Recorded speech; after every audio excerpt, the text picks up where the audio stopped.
My friend has a possible demon that's been following her for the past 3 years. Alright, so I wasn't sure where to post this.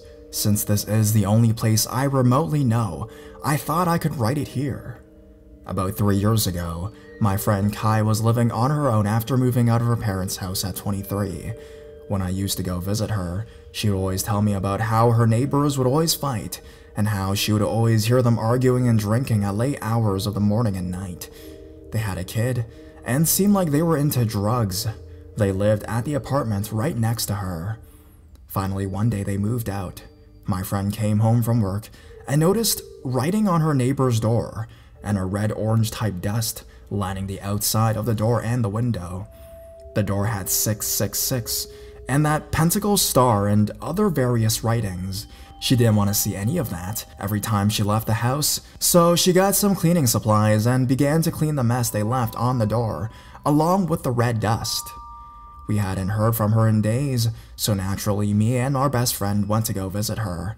All the lights were off, and when we knocked, she would not answer, so we tried opening the door and it was unlocked.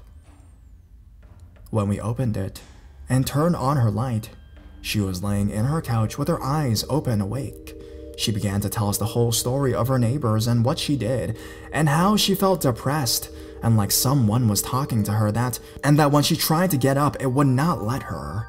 She tried going to church and reading the Bible, but it would hold her down. So naturally, we tell her she shouldn't have messed with that in the first place, and that she starts blacking out at that moment. Me and my friend realized she looked possessed. We began to ask her, "Who are you?" and asking it various questions. While all of this is going on, she's talking normal, no possessed evil sound coming out of her or anything like that. He says he is a fallen angel, something about Balthazar or another name with a B or something like that. We start looking online at Google while he or she is talking to us, and everything it says is lining up with what was online. My friend finally snaps out of her possession and asked us what happened. We explained to her, and she's scared and has no recollection of what happened. She said she blacked out. We spent a few hours at her apartment just to keep her company. We hear a few things here and there, lights turning on and off, doors closing in her room. I wasn't scared because I have experienced a lot of paranormal things, never dealt with anything this evil, but I have dealt with ghosts and dead relatives that I have seen and felt touch me and so forth, so this was not new to me. The next few days we kept going back trying to help her and keep her company. One day that week, I decided to check out this ghost radar app on my phone just for fun. Her mom knew about everything and was on Skype with us, talking about it when I turned on the app. Words within the app started being said. Louisiana, prison, Jones. I asked Kai and her mom if they had any idea what this meant.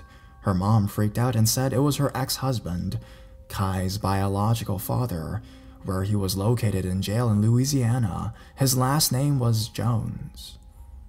After that talk with her mom, we decided to do some video recording and start asking it questions while we hung out just to see if we got anything at all. Upon reviewing the footage, we heard a few things the ghost and demon said. There were 4 of us there, and you hear "get out," "shut up," a growl, and a few other things. I had the footage on YouTube, but deleted my channel a few months ago, so it's long gone. We each had our own experiences with the paranormal after that night. One of our friends' bookshelf broke completely, and another night her sheets were pulled away from her. That was the only thing. For me and my boyfriend, we would fight a lot all the time, and we felt things in our apartment, things that we weren't comfortable being there by ourselves. One of our coworkers' moms is into white magic, and I told her the entire story. She said that red dust is used to keep demons from coming in or going out, and when she messed with it and moved it, that the demon ghost thing went into her house since it was the only energy around. She gave me some sage and told me to burn it and repeat some phrase, and after that, we had not experienced any more bad things in our apartment. I recently saw my friend Friday and asked her how she was with the demon, and she said he's still there, but doesn't really bother her like it did before. She went to a psychic who told her she sensed evil around her and that she needed to get rid of it because it only wanted to see her fail. A few of her other friends have seen it. I have never seen it, but I have experienced it. She said he has a horse head, human torso, a reptilian tail, and hoofs. 3 years later, and it's still with her. I don't know what it is or how to get rid of it. But I thought I'd come to Reddit rather than other websites because I figure at least you can help me figure out what's going on. At the moment, she just decided to continue living with her demon. He says he doesn't like being talked to, and whether we all hung out and were talking about him, there was a strong presence in the room. We could hear footsteps coming closer and closer and closer to us. And we start to feel numb. And he whispers to her that we need to stop talking about him.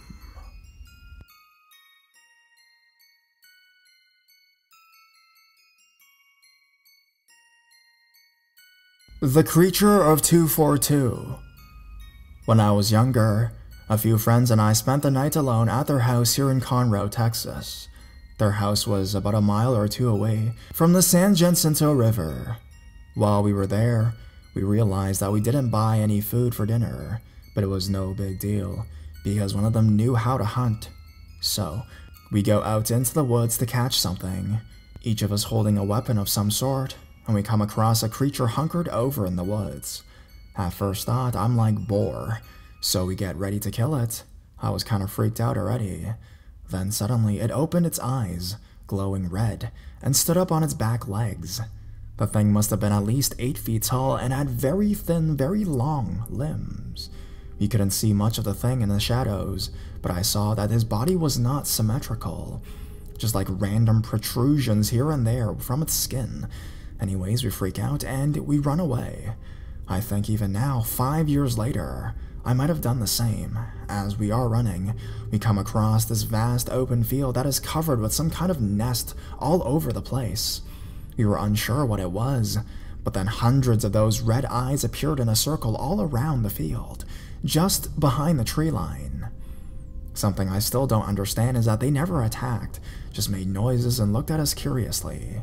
Anyways, we freak out and turn to run back, and they started shrieking, like blood-curdling, crazy, loud shrieking. We even had to cover our ears at one point.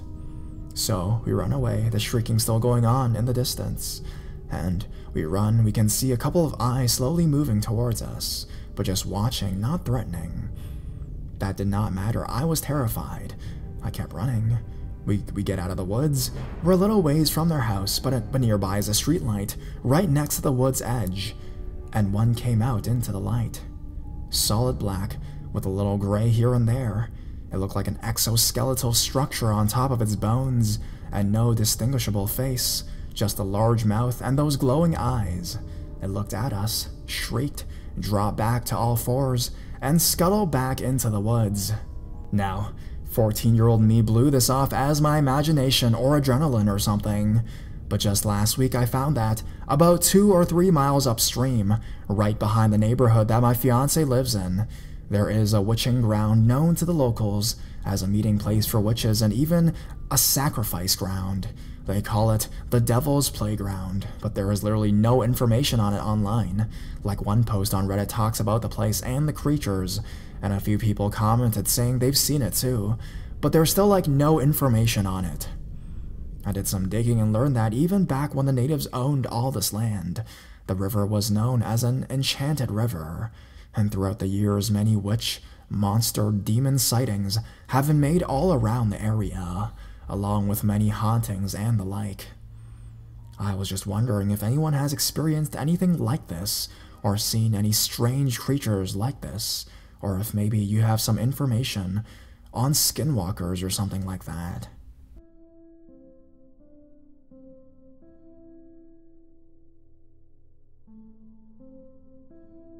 A demon in my home. I live in Albing, Wyoming, which is next to the capital of the state. If you've never been to Wyoming, then it's basically like any other generic rocky state, known for its many lakes and things like that. We tend to get a lot of tourists that come down to spend their holidays inward, since living here is so friggin' expensive. I'm in the United States Air Force, and being stationed on Warren Air Force Base as a vehicle operator, the job basically paid for itself. In days' time, I decided I wanted to try living off base after cross-training, and figured I should try renting a home the closest to my base. I was still really young, only turned 22, when I discovered a simple one-bedroom home in a rural town of Albin. I was ecstatic.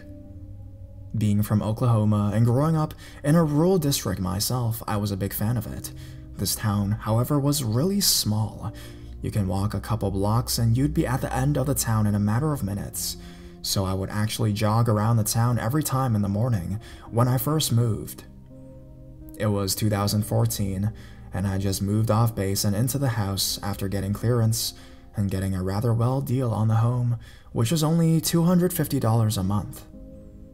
And with all the extra money I had, I decided to put a down payment on a new vehicle, and thought to hell with it to get my own internet service provider and gaming computer, since I love to game out and unwind from it. Plus, the internet service in Wyoming is pretty shit, and getting your own provider is a must. It was a simple September, and the first 2 weeks were real great. I was getting all sorts of sleep in my own home, having friends over for Friday night football, and occasionally going out to parties and trying a luck to meet women since I was single. It was the beginning of October when it happened.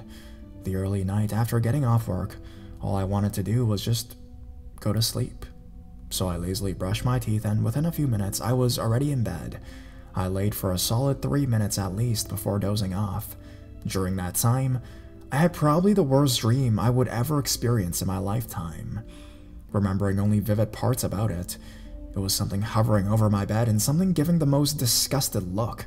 I couldn't tell what it was, and I couldn't even give a sketch to you. All I could say was it was horrifying.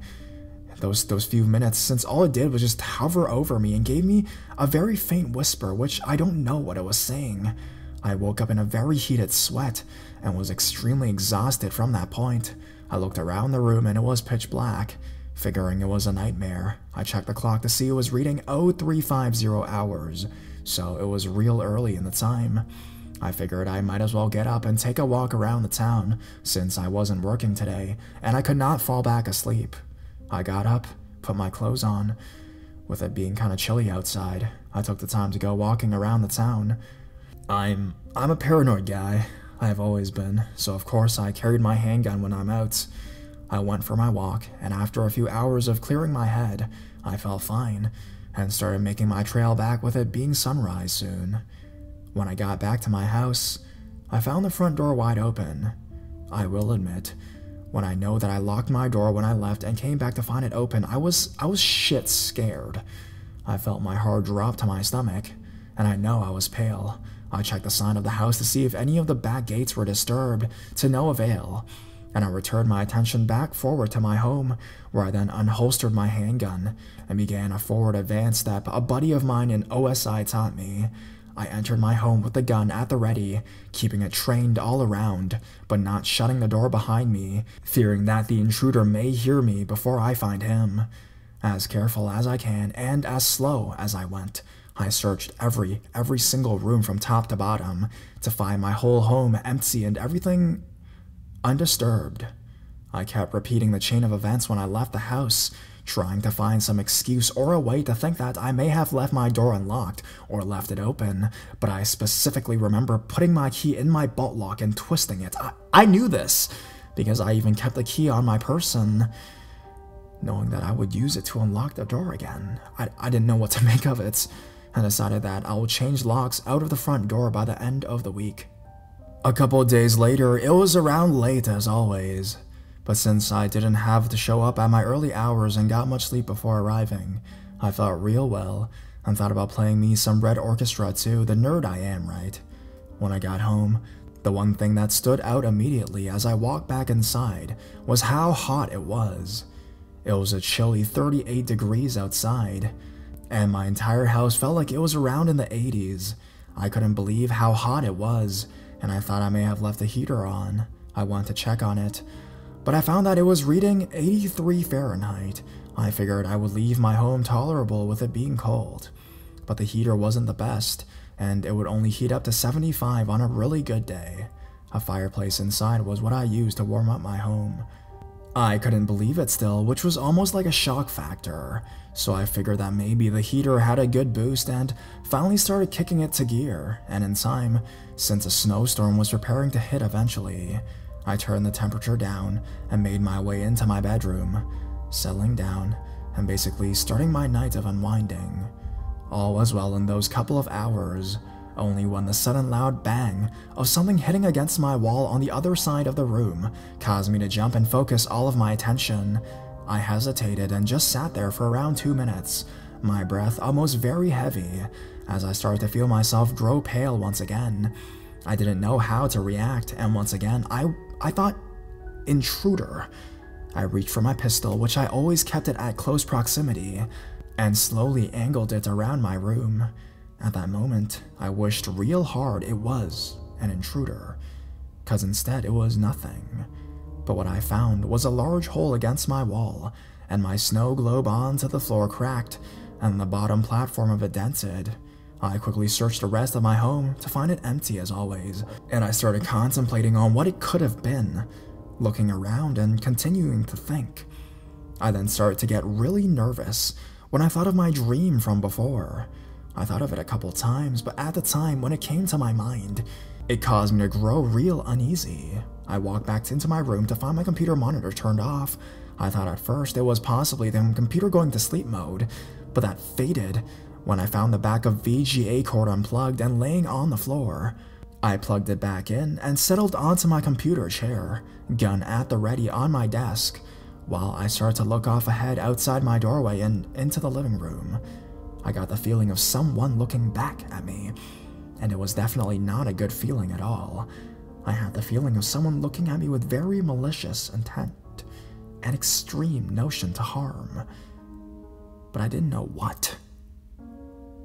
I had no idea what occurred to me at the time, but for some reason I told myself to lift up my phone and take a picture outside of my bedroom door. I then turned my computer monitor back on and just tuned myself out of whatever was happening. An hour later, with the real deep feeling no longer there, I pulled my phone out and started checking on what was on the photo that I may have took. And every time I look at that photo, it freaks me out to this day. I still can't look at it often, thinking of how bad whatever that is looks like. I don't know how this photo did not get lost over the years, but what it is none other than a pair of glowing red eyes, staring straight back at me from the outside. I couldn't believe it at first. I actually began to hyperventilate. I was shit scared of what it was. When I saw this photo, I thought I was gonna run out the door right there.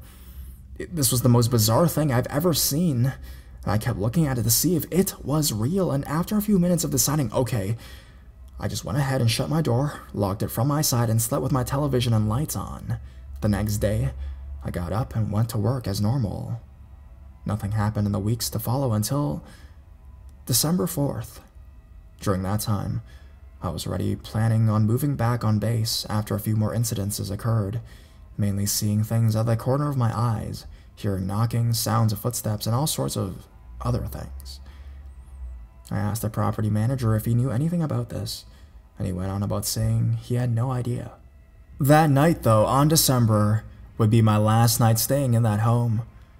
I went on as it is, normal, settling back on my computer and preparing to play my game. Whenever I heard a noise, I just shrugged it off, simply used to it by now.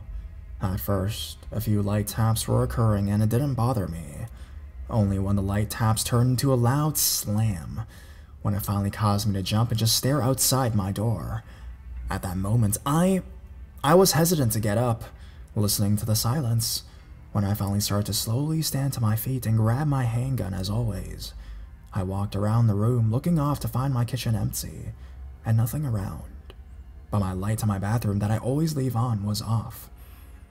I figured the bulb may have just finally burned out, so I started approaching towards it, before what I felt like an extreme burning sensation started appearing on the top of my right hand where I had my gun held. I stopped and looked over, and there I saw what still gives me goosebumps. It was a scratch mark, 3 claw marks on the top of my hand. I started to slowly step back, and from there I turned around and made my way around the small bar table I had on the front of the kitchen, taking another glance up back to the bathroom door, when I saw what looked like something so tall. Its head touched the ceiling. It was all black, though distinct features of a huge figure, and was what looked like horns on the top of his head. I don't want to exaggerate too much if they were horns, but what made my heart drop was when it had the very same red eyes in the photo staring back at me. I actually rushed back into my bedroom and started breathing deeply, completely afraid of whatever it was. It's a real scary feeling when it's something you cannot fight, something that's completely invulnerable to you. And realizing that I was at the mercy of whatever it was, I was made like a pussy, and damn straight I ran back. I had enough at this point. I was done. I grabbed my phone, wallet, whatever I would need for tomorrow's work, and I was out the door, in my car, and on the road in 5 minutes. I drove all the way to Cheyenne and got a hotel room, spending the night, and going to work the next day.